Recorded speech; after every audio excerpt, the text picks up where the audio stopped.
Okay student, ਅੱਜ ਅਸੀਂ start ਕਰਨਾ ਹੈਗਾ ਰੀਪਰੋਡਕਸ਼ਨ ਇਨ ਆਰਗੇਨਿਜ਼ਮ।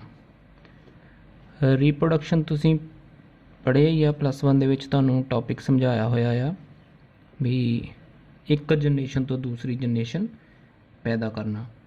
ਸਾਨੂੰ ਪਤਾ ਹੈ ਵੀ ਲਿਵਿੰਗ ਦਾ ਇੱਕ ਕਰੈਕਟਰ ਵਾ ਰੀਪਰੋਡਕਸ਼ਨ, ਮਤਲਬ ਇੱਕ ਜਨਰੇਸ਼ਨ ਤੋਂ ਦੂਸਰੀ ਜਨਰੇਸ਼ਨ ਪੈਦਾ ਕਰਨਾ। ਠੀਕ ਹੈ ਜੀ। ਇਹਦੇ ਵਿੱਚ ਕਹਿੰਦਾ ਕੀ ਆ, ਦੀ process by which the species is continued, ਮਤਲਬ ਸਪੀਸ਼ੀਜ਼ ਜਿਹੜੀਆਂ ਆ ਕੰਟੀਨਿਊਡ ਰਹਿੰਦੀਆਂ ਆ, ਇੱਕ ਜਨਰੇਸ਼ਨ ਤੋਂ ਦੂਸਰੀ ਜਨਰੇਸ਼ਨ, ਅਗਲੀ ਜਨਰੇਸ਼ਨ ਆਉਂਦੀ ਆ, ਇੱਦਾਂ ਹੀ ਇੱਕ ਤੋਂ ਦੂਸਰੀ, ਦੂਸਰੀ ਤੋਂ ਤੀਸਰੀ, ਇਸ ਤਰ੍ਹਾਂ ਕੰਟੀਨਿਊ ਰਹਿੰਦੀਆਂ ਸਪੀਸ਼ੀਜ਼ ਜਿਹੜੀਆਂ ਆ। ਠੀਕ ਆ। ਸੋ ਰੀਪਰੋਡਕਸ਼ਨ ਸਟਾਰਟ ਕਰਨ ਤੋਂ ਪਹਿਲਾਂ ਅਸੀਂ ਟੌਪਿਕ ਡਿਸਕਸ ਕਰਾਂਗੇ ਲਾਈਫ ਸਪੈਨ। ਹੁਣ ਲਾਈਫ ਸਪੈਨ ਕੀ ਹੁੰਦਾ ਹੈ? ਸਾਨੂੰ ਪਤਾ ਆ ਜੇ ਕੋਈ ਜਨਮ ਲੈਂਦਾ ਆ ਉਹਦੀ ਡੈਥ ਵੀ ਹੋਏਗੀ। ਠੀਕ ਆ। ਲਾਈਫ ਸਪੈਨ ਕੀ ਆ? The period from birth to natural death, ਮਤਲਬ ਜਦੋਂ ਕਿਸੇ ਲਿਵਿੰਗ ਆਰਗੇਨਿਜ਼ਮ ਦਾ ਬਰਥ ਹੁੰਦਾ ਆ, ਬਰਥ ਤੋਂ ਬਾਅਦ ਉਸ ਦੀ ਨੈਚੁਰਲ ਡੈਥ ਹੁੰਦੀ ਆ। ਠੀਕ ਆ ਜੀ। ਉਸ ਪੀਰੀਅਡ ਨੂੰ ਅਸੀਂ ਬੋਲਦੇ ਹਾਂ ਲਾਈਫ ਸਪੈਨ।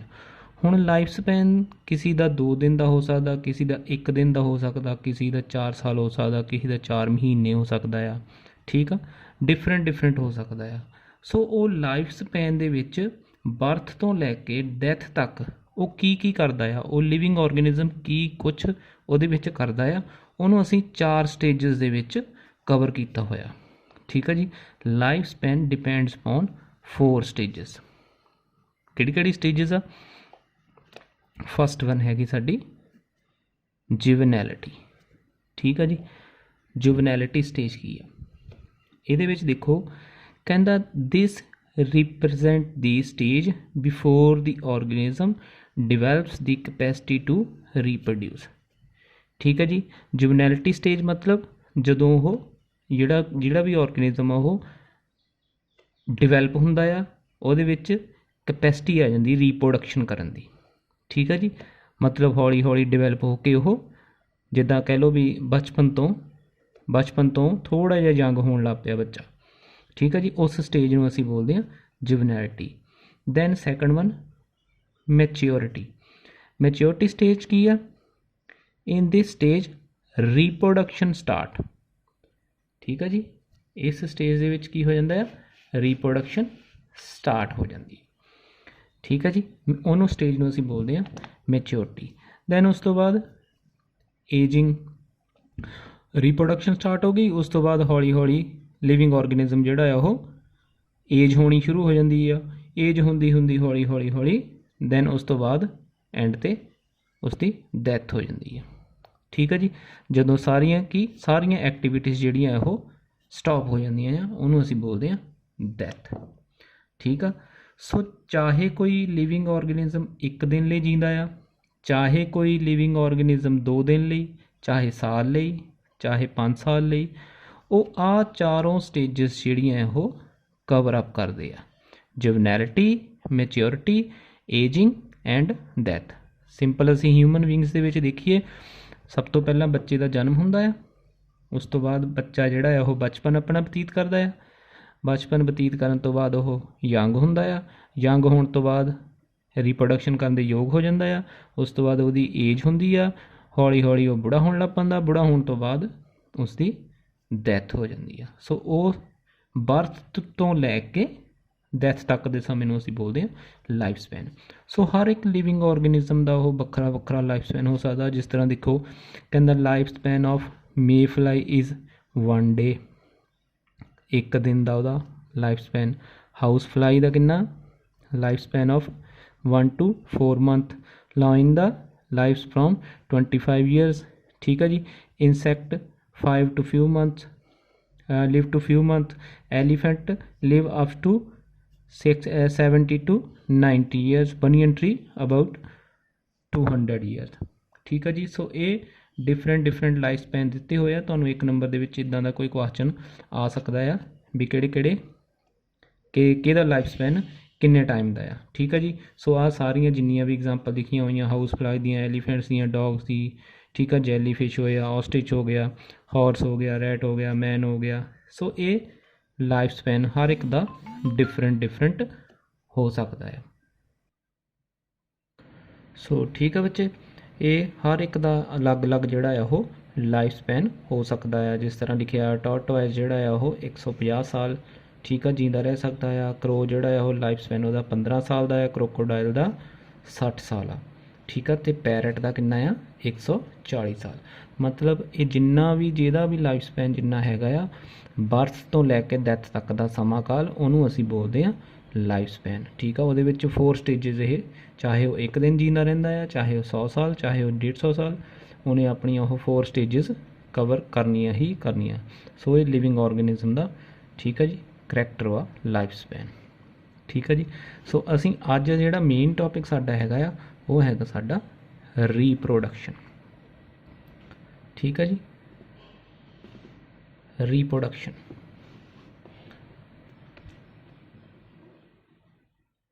रीप्रोडक्शन की हुंदा है कहता the creation by life form of similar life form. हुण सानू पता है भी क्रिएशन ऑफ लाइफ फॉर्म मतलब चाहे ह्यूमन बींग्स आ ह्यूमन बींग्स अपनी जनरेशन पैदा करते वो भी एज आ ह्यूमन बींग्स पैदा करते आ। एनीमल्स आ वो अगे अपने same as it is animals पैदा करते आ। प्लांट्स आ वो प्लांट्स भी पैदा करते आ। So creation by life form of a similar life form मतलब अपने वर्गी अगली जनरेशन पैदा करनी है ठीक है। सैकेंड डेफिनेशन देख लें। Reproduction is defined as biological process in which an organism give rise to young ones. Young ones होंगे आ ऑफस्प्रिंग ऑफस्प्रिंग मतलब नवे बच्चों नूं जन्म देंदे आ उन्होंने असीं बायोलॉजिकल प्रोसैस आ उन्होंने असीं रीप्रोडक्शन बोलते हैं। दैन थर्ड वन कहता की है the process by which species is continued ठीक है। स्पीशीज़ इज़ कॉन्टीन्यूड तो मैं पहले समझाया भी स्पीशीज़ जिहड़ियां वो लगातार कॉन्टीन्यूड रही है। एक जनरेशन दूसरी जनरेशन पैदा करती है, दूसरी जनरेशन तीसरी जनरेशन आ जाती है, तीसरी तो चौथी इस तरह प्रोसैस जिहड़ा है वो लगातार चलता रहता है। सो ये सारा प्रोसैस जिहड़ा है वो की है रीप्रोडक्शन ठीक है जी। रीप्रोडक्शन जिहड़ी वो 2 तरह की हुंदी है ठीक है जी। रीप्रोडक्शन कितनी तरह की होंगी 2 तरह की ए सैक्चुअल रीप्रोडक्शन दैन सैक्चुअल रीप्रोडक्शन। हुण ए सैक्चुअल रीप्रोडक्शन की होंदा है ठीक है। बच्चे देखो एक जनरेशन तो दूसरी जनरेशन पैदा करनी है ठीक है।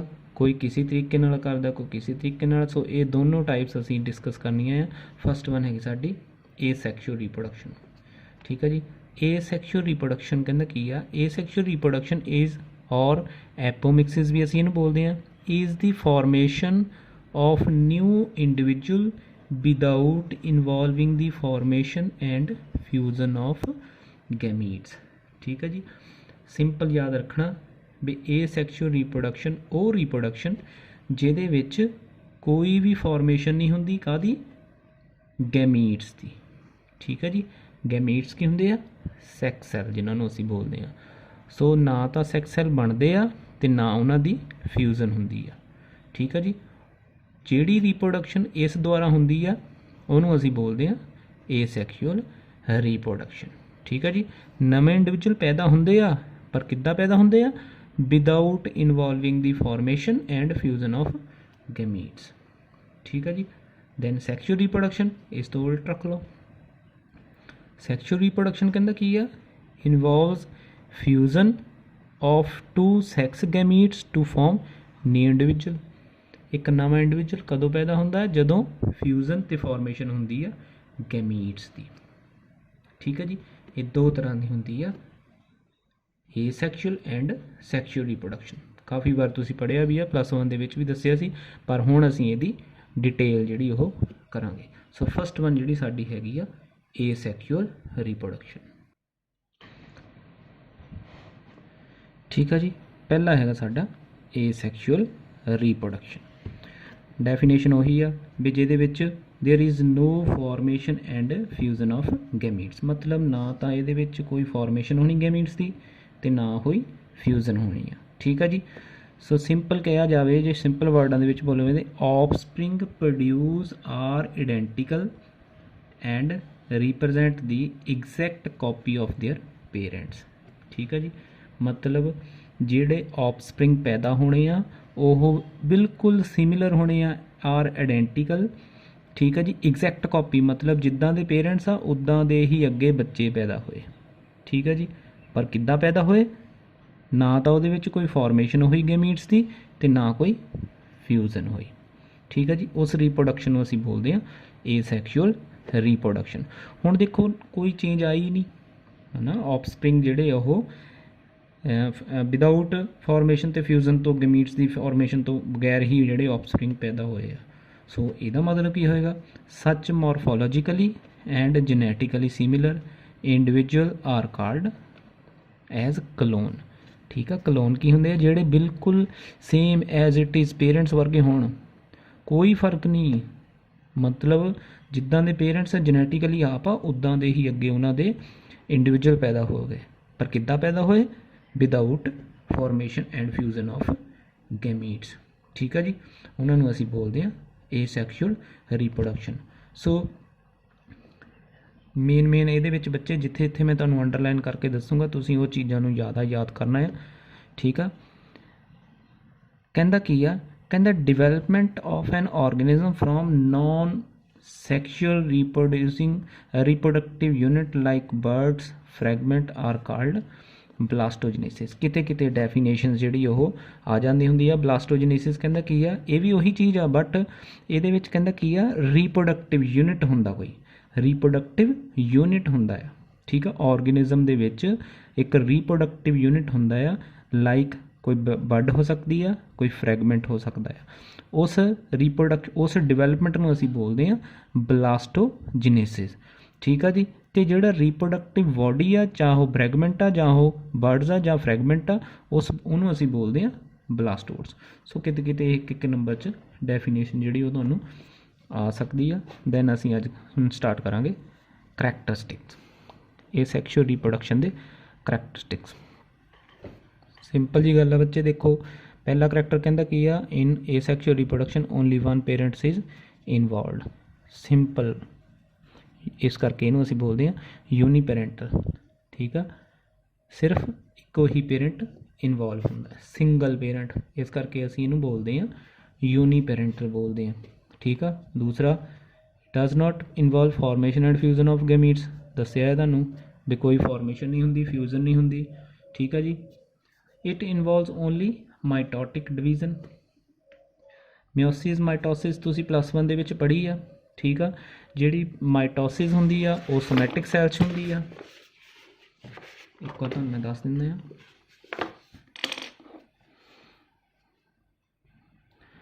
ਮਾਈਟੋਸਿਸ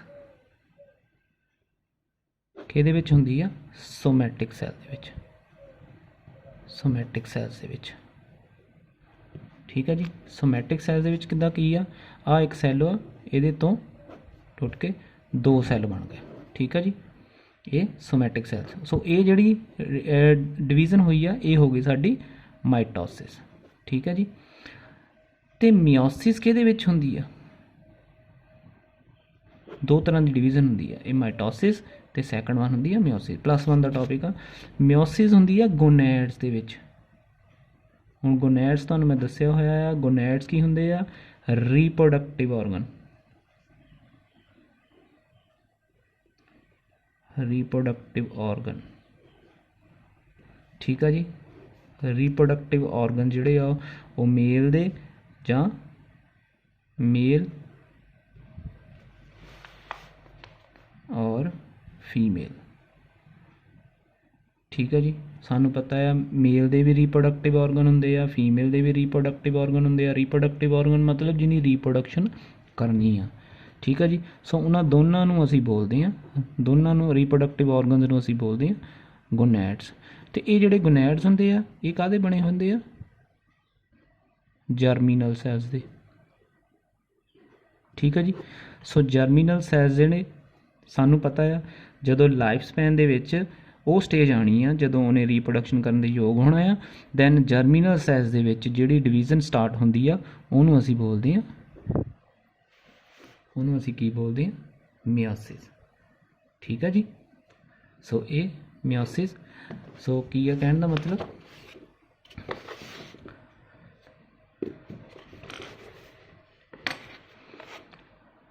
ਇਹ ਕੀ ਆ ਮਾਈਟੋਸਿਸ ਡਿਵੀਜ਼ਨ, ਠੀਕ ਹੈ ਜੀ, ਮਾਈਟੋਟਿਕ ਡਿਵੀਜ਼ਨ ਸੌਰੀ।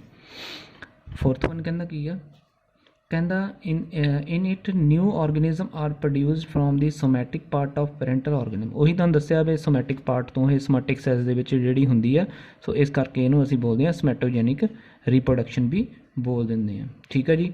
ਜਿਹੜਾ ਨਵਾਂ ਇੰਡੀਵਿਜੂਅਲ ਪੈਦਾ ਹੁੰਦਾ, new individual produce are genetically similar to as parent, ਠੀਕ ਹੈ ਜੀ, ਮਤਲਬ ਜਿੱਦਾਂ ਦਾ ਪੇਰੈਂਟਸ ਆ ਉੱਦਾਂ ਦੇ ਹੀ ਅੱਗੇ ਆਫਸਪ੍ਰਿੰਗ ਪੈਦਾ ਹੁੰਦੇ ਆ, ਠੀਕ ਹੈ ਜੀ, ਕੋਈ ਚੇਂਜ ਆਈ ਨਹੀਂ, ਠੀਕ ਹੈ ਜੀ। ਡਿਵੀਜ਼ਨ ਨੋ ਵੇਰੀਏਸ਼ਨ, ਨੋ ਵੇਰੀਏਸ਼ਨ ਮਤਲਬ ਕੋਈ ਚੇਂਜ ਹੀ ਨਹੀਂ ਆਈ, ਜਨਰੇਸ਼ਨ ਦੇ ਵਿੱਚ ਕੋਈ ਬਦਲਾਅ ਆਇਆ ਹੀ ਨਹੀਂ, ਵੇਰੀਏਸ਼ਨ ਦਾ ਮਤਲਬ change. So it play no role in evolution, so evolution ਦੇ ਵਿੱਚ ਕੋਈ ਚੇਂਜ ਨਹੀਂ।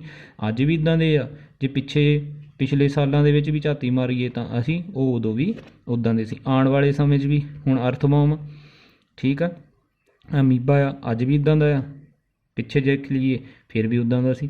ਕਿਉਂ? ਕਿਉਂਕਿ ਚੇਂਜ ਆਉਂਦੀ ਨਹੀਂ ਪਈ, ਠੀਕ ਆ, ਕਿਉਂਕਿ ਮਾਈਟੋਟਿਕ ਡਿਵੀਜ਼ਨ ਉਹਦੇ ਵਿੱਚ ਹੁੰਦੀ ਹੈ। ਅਗਲਾ ਹੈਗਾ ਸਾਡਾ, ਇਟ ਇਨਵੋਲਵਸ ਰੈਪਿਡ ਰੀਪਰੋਡਕਸ਼ਨ, ਬੜੀ ਫਾਸਟਲੀ ਹੁੰਦੀ ਹੈ, ਠੀਕ ਹੈ ਜੀ। ਇਹਦੀ ਜਿਹੜੀ ਸਪੀਡ ਆ ਉਹ ਸੈਕਚੁਅਲ ਰੀਪਰੋਡਕਸ਼ਨ ਨਾਲੋਂ ਫਾਸਟ ਆ, ਸੋ ਇਹ ਰੈਪਿਡ ਰੀਪਰੋਡਕਸ਼ਨ, ਠੀਕ ਹੈ ਜੀ। ਯੂਨਿਟ ਆਫ ਰੀਪਰੋਡਕਸ਼ਨ ਮੇ ਵੀ ਹੋਲ ਬੋਡੀ, ਪੂਰੀ ਦੀ ਪੂਰੀ ਬੋਡੀ ਵੀ ਹੋ ਸਕਦੀ ਹੈ ਰੀਪਰੋਡਕਸ਼ਨ ਲਈ, ਠੀਕ ਹੈ ਜੀ। ਕੋਈ ਉਹਦੀ ਬੋਡੀ ਦਾ ਪਾਰਟ ਹੋ ਸਕਦਾ ਹੈ, ਕੋਈ ਬੋਡੀ ਦਾ ਫਰੈਗਮੈਂਟ ਹੋ ਸਕਦਾ ਹੈ, ਕੋਈ ਬੋਡੀ ਦਾ ਕੋਈ ਬਰਡ ਹੋ ਸਕਦੀ ਹੈ, ਸਿੰਗਲ ਸੋਮੈਟਿਕ ਸੈੱਲ ਵੀ ਹੋ ਸਕਦਾ ਹੈ, ਠੀਕ ਹੈ ਜੀ। ਬਾਕੀ ਕਿੱਥੇ ਕਿੱਥੇ ਹੁੰਦੀ ਹੈ ਇਹ? ਲੋਅਰ ਆਰਗੇਨਿਜ਼ਮ ਦੇ ਵਿੱਚ, ਲਾਈਕ ਪ੍ਰੋਟਿਸਟ, ਪ੍ਰੋਟੋਜ਼ੋਨਸ, ਅਮੀਬਾ ਵਗੈਰਾ ਜੋ ਵੀ ਹੈ, ਸਪੌਂਜਸ, ਸਿਲੋਟਰੀ, ਇਹ ਉਹਨਾਂ ਦੇ ਵਿੱਚ ਹੋ ਸਕਦੀ ਹੈ, ਠੀਕ ਹੈ ਜੀ। ਦੈਨ ਅੱਗੇ ਅਸੀਂ ਕਰਨਾ ਹੈਗਾ ਆ ਏਸੈਕਸ਼ੂਅਲ ਰੀਪਰੋਡਕਸ਼ਨ ਦੀਆਂ ਟਾਈਪਸ ਆਫ ਏਸੈਕਸ਼ੂਅਲ ਰੀਪਰੋਡਕਸ਼ਨ, ਠੀਕ ਹੈ ਜੀ। ਇਹ ਕਰੈਕਟਰਿਸਟਿਕਸ ਬੱਚੇ ਯਾਦ ਕਰ ਲੈਣੇ ਆ, ਇਨ ਫਿਊਚਰ ਤੁਹਾਨੂੰ ਬੜੇ ਕੰਮ ਆਉਣੇ ਆ। ਜਿਹਦੇ ਵਿੱਚ ਪਹਿਲੀ ਹੈਗੀ ਸਾਡੀ ਫਿਸ਼ਨ,